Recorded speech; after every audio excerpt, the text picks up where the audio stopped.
Alors bonjour à tous et bienvenue dans mon aventure entrepreneuriale.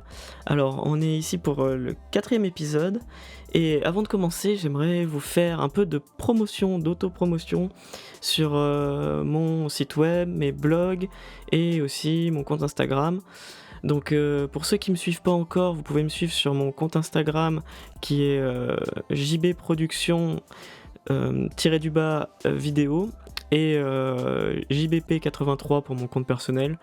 Sur celui-là, je mets plus des photos que je prends pour le plaisir, et l'autre, il y a aussi un peu des conseils et des phrases pour le marketing. Et aussi, du coup, pour ceux qui savent pas, je fais des articles toutes les semaines. Donc là, j'avais commencé à les publier le vendredi, mais je me suis rendu compte que peut-être entre le podcast, le post qui sort automatiquement le vendredi et l'article, ça fait peut-être beaucoup de choses d'un coup et moins de choses dans la semaine. Donc je pense que je les sortirai à partir de lundi. On verra, on va essayer. Mais en tout cas, bienvenue et cette semaine, donc on a presque rattrapé, là on va commencer à rentrer dans les détails à partir du prochain épisode. Mais ici, ce que j'aimerais souligner, donc c'était le tournage que j'ai fait pour la personne que j'avais rencontrée à TVT au networking, je sais pas si vous vous souvenez. Du coup, pour cette personne, c'était un shooting un peu vidéo, on va dire. C'était un shooting vidéo un peu comme on ferait dans le mannequinat, tout ça. Et ce qu'il voulait, c'était quelque chose de très un peu dark, gothique, mais sensuel, enfin bref. Et du coup, j'avais jamais fait ça, et quelque chose qui était très intéressant, c'est que je pensais, par exemple, le tourner sur fond vert au début, et pour moi ça passait, et j'ai fait des tests quand même parce que pour être sûr chez moi, et finalement le fond vert c'était pas forcément terrible au niveau du détourage. Il y avait des reflets verts aussi sur moi, alors j'imaginais pas chez lui s'il avait des trucs brillants, tout ça. Enfin bref, du coup rapidement avant le tournage, j'ai acheté un drap noir exprès pour mettre en fond et pour pouvoir avoir un rendu un peu comme s'il était dans une salle complètement noire avec juste de la lumière sur lui. Et finalement, bon, ça a marché, donc c'était pas mal, mais c'était juste pour souligner le fait que quand on n'est pas sûr, c'est bien de faire aussi des tests avant. Donc là-dessus, ça s'est plutôt bien passé. Donc après, je suis allé jusqu'à chez lui, donc le tournage allait se faire chez lui, donc il était sur Nice. Donc je vous avais parlé un peu, on va dire, le devis, j'étais vraiment très gentil, je vais compter aucun trajet. Vraiment, bon, j'ai besoin d'argent, hein, et c'est comme ça, on commence. Il faut acheter du matériel, ça coûte cher, il y a beaucoup de matériel. Au niveau des lumières, du son, de la vidéo, il y a énormément de choses. Et du coup, je suis allé jusqu'à chez lui, et donc on a tout installé et on a fait le tournage sur toute la journée. Et c'était, ma foi, plutôt une bonne expérience pour moi, parce que c'était la première fois que je faisais un shooting d'une personne. En fait, je filme rarement et je prends rarement des photos des gens.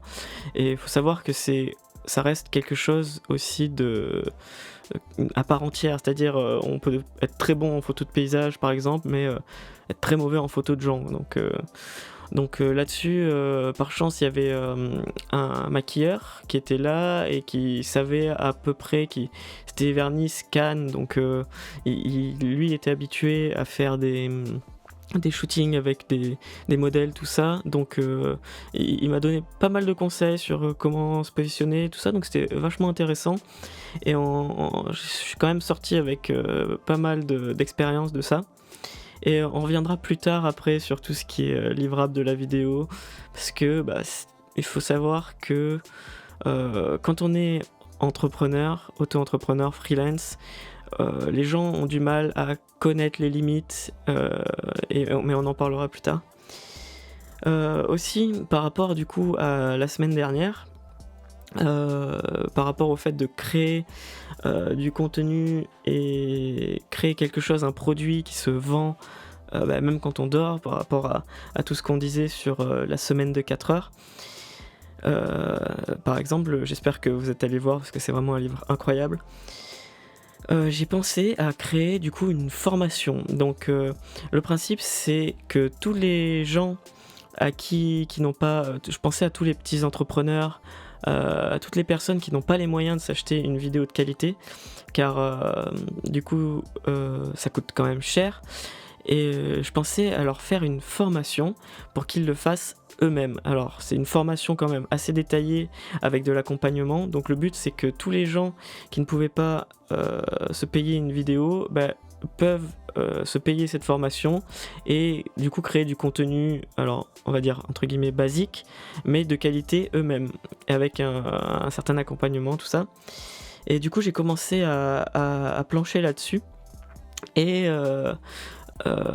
j'ai créé en lisant le livre de Olivier Roland, donc Tout le monde n'a pas eu la chance de rater ses études, on parlera juste après ça, où il conseille justement quelque chose qui est vrai et que je n'ai pas fait et que les gens devraient faire aussi eux-mêmes, c'est créer une étude de marché, faire un sondage. En fait, j'ai créé un sondage pour faire une étude de marché, pour savoir si les gens étaient prêts à m'acheter ou non cette formation. C'est-à-dire que le but de cette étude, c'est de connaître leurs besoins, leurs problèmes, et essayer de cibler un peu les gens qui seraient prêts à acheter et à combien ils seraient prêts à acheter cette formation.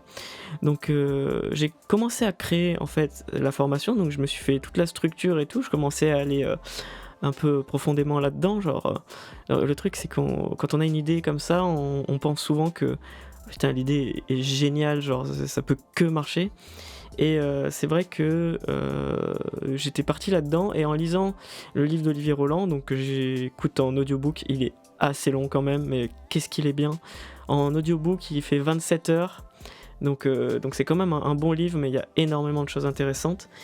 Et il parlait donc du fait de créer un sondage et de demander en fait simplement aux gens si notre produit les intéresse. Donc c'est vraiment quelque chose qui permet à moindre coût de sonder les gens, de savoir si le produit les intéresserait avant de passer plus de temps et plus d'argent à mettre en place la plateforme, à créer le contenu, tout ça. Donc pour l'instant, à cette époque-là, on y reviendra plus tard, j'étais juste en train d'écrire le sondage, donc je vous expliquerai un peu ce que j'ai mis et ce qui allait pas. Et aussi à cette époque, c'est là que j'ai commencé à vouloir faire des podcasts. Alors j'avais un peu l'idée qui m'était venue en tête, et en fait je pars vraiment du principe que maintenant, en tout cas en France, sur internet, si on veut être mis en avant, c'est soit faire du contenu drôle, divertissant, et encore il y en a énormément et il faut vraiment qu'il soit de qualité pour que ça fonctionne, soit c'est apporter du contenu instructif. Donc si vous regardez souvent les comptes qui marchent le mieux, par exemple sur Instagram et sur les réseaux sociaux, autres les comptes de divertissement, mais qui eux sont plus axés quand même sur les jeunes, on va dire. Donc les jeunes, je suis pas vieux, mais on va dire en dessous de 12 à 20 ans quoi. Et du coup c'est là que j'ai eu l'idée de créer des podcasts, et aussi les articles, donc qui viendront quand même un peu plus tard, parce que j'ai mis du temps à m'y mettre sur les articles, mais c'est vrai que c'est quelque chose d'intéressant.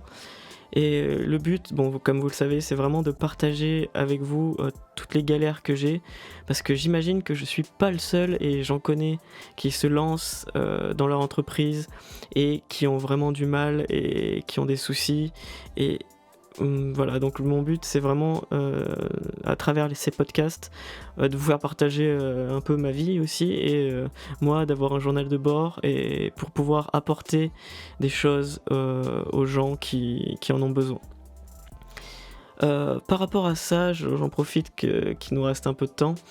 Je vois beaucoup d'auto-entrepreneurs et de gens, et je commence à m'en rendre compte de plus en plus, vous pourrez le voir dans mes posts sur Instagram, dans mes articles, c'est que pour énormément de gens, se marketer, se faire du marketing, créer du contenu, apporter de la qualité aux autres, et ben c'est pas quelque chose qu'ils doivent faire. Pour beaucoup de gens, ils créent leur activité et ils attendent que les gens viennent, et ça c'est quelque chose qui me frustre énormément. D'ailleurs j'ai pas mal de soucis avec ça, avec un proche de ma famille qui comprend pas que le marketing est là pour mettre en avant son activité, pour mettre en avant le fait qu'il fait des choses pour les gens, pour aider les gens. Et pour lui, c'est, je reprendrai son expression, de la branlette, le marketing. Donc faire un podcast, c'est aussi du marketing. Créer du contenu pour les autres, qui les aident, c'est du marketing, mais c'est du gagnant-gagnant. C'est-à-dire que pour créer de la confiance sur Internet, il faut créer du contenu de qualité. Il faut montrer qu'on est là pour aider les gens et pas pour vendre et pour taper dans le portefeuille des gens. Et du coup, je souhaitais revenir là-dessus parce que c'est quelque chose qui me tord à chaque fois que j'entends que les gens ils sont là, le marketing c'est nul, le marketing ça sert à rien, le marketing c'est du spam. C'est complètement faux.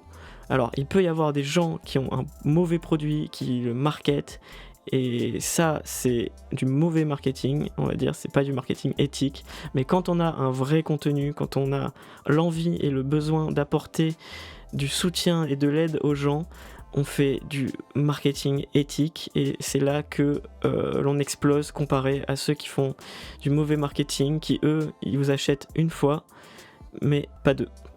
Donc voilà, c'était le petit, c'est pas un coup de gueule, mais c'était pour ceux qui me suivent. Alors je pense que si vous me suivez, vous êtes déjà un peu dans cette démarche. Et en tout cas, pour ceux qui ne le sont pas, c'est vraiment quelque chose d'important de se mettre en avant, quel que soit notre projet ou notre activité. Parce qu'on a beau faire, je le répète partout, je l'écris partout, mais on a beau avoir le meilleur service, le meilleur produit... et si personne le connaît, si on le dit pas, si on le crie pas, eh ben personne saura qu'on fait quelque chose qui peut aider les gens. C'est ça vraiment le but d'une entreprise, de mon entreprise, c'est de pouvoir aider les gens. Il y a que ça qui marche sur le long terme. Donc voilà, on va s'arrêter là pour cet épisode, et à partir de la semaine prochaine, j'ai commencé aussi juste un petit journal de bord écrit avec aujourd'hui c'est passé ça, genre juste vite fait, pour pouvoir vraiment avoir du contenu un peu plus détaillé par la suite sur les podcasts, sur mes humeurs et tout, parce qu'il faut savoir que il y a des moments où on est remonté à bloc, il y a des moments genre on se dit putain c'est vraiment de la merde ce que je fais, et bon faut pas se laisser abattre, et faut continuer à garder de l'énergie et toujours avancer sans perdre espoir, parce que les choses elles arrivent souvent pas de suite, mais il faut attendre un peu, et ça finit toujours par arriver. Bon allez, sur ce je vous laisse et à la semaine prochaine.